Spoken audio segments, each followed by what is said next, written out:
तो दोस्तों बिना देरी के जल्दी से अपने अपने हेडफोन आए और शुरू हो जाए। दोस्तों मेरा नाम अभिनव है, मैं कोटा राजस्थान से हूँ। वैसे मैं बिहार का रहने वाला हूँ। मैंने 10वीं में डिसाइड किया था कि मुझे यही करना है। साथ ही मेरी 2 बहनें भी हैं जो कि जुड़वा हैं। उनमें से एक ने डिसाइड किया कि उसे NIT करना है। 10वीं के एग्जाम के बाद हम दोनों कोर्ट आ गए प्रिपरेशन की तैयारी करने के लिए। उस वक्त हम दोनों अलग अलग हॉस्टल में रहने लगे, पर हॉस्टल में मेरी बहन को हेल्थ प्रॉब्लम होने लगा।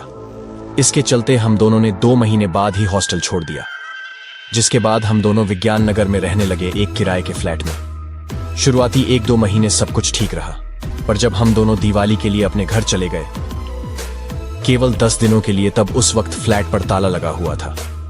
लेकिन नहीं मालूम ऐसा क्यों हुआ, क्योंकि जब हम वापस आए तो अंदर घुसते ही कुछ अजीब सा लगा।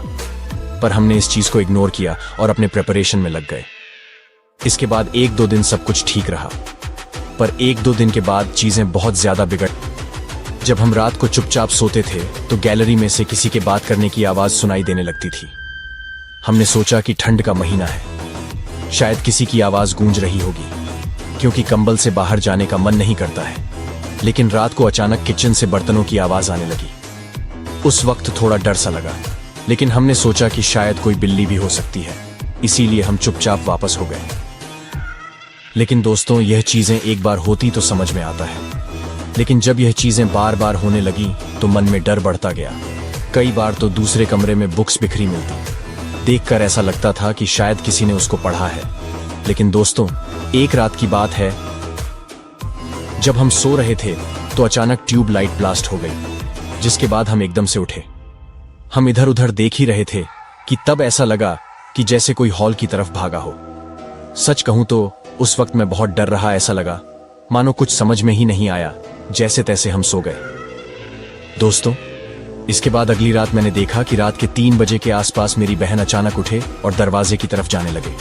जैसे ही मैंने उसे आवाज दी तो बिना कुछ बोले वो वापस आकस हो गई। उस वक्त मेरी ऐसी हालत थी, शायद मैं कुछ उससे पूछ नहीं पाया, क्योंकि मेरे अंदर भी उतना ही डर था जितना कि मैं इतने दिनों से झेलता आ रहा था। पर खैर सुबह जब मैंने उससे पूछा तो उसने बताया कि गेट तक किसी ने नॉक किया था, वह भी 1 नहीं बल्कि 3 बार, और उसे ठीक कोई हॉल में बैठा दिखा था।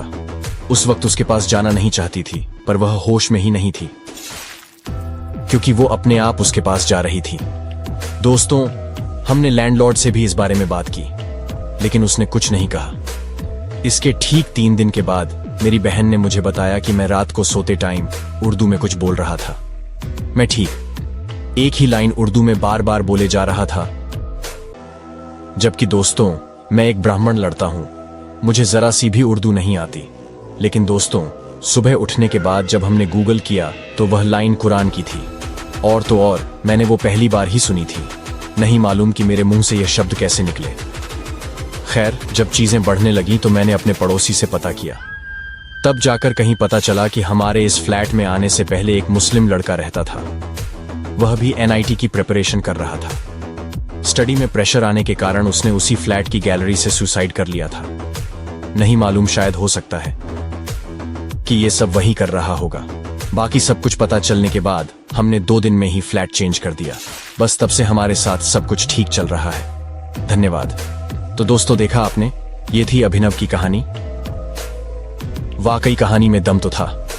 बाकी आपको जिस चीजों के बारे में पता चला, शायद ऐसा किसी के साथ होता होगा। आखिर आपको यह कहानी जैसी भी लगे, नीचे कमेंट जरूर कीजिएगा।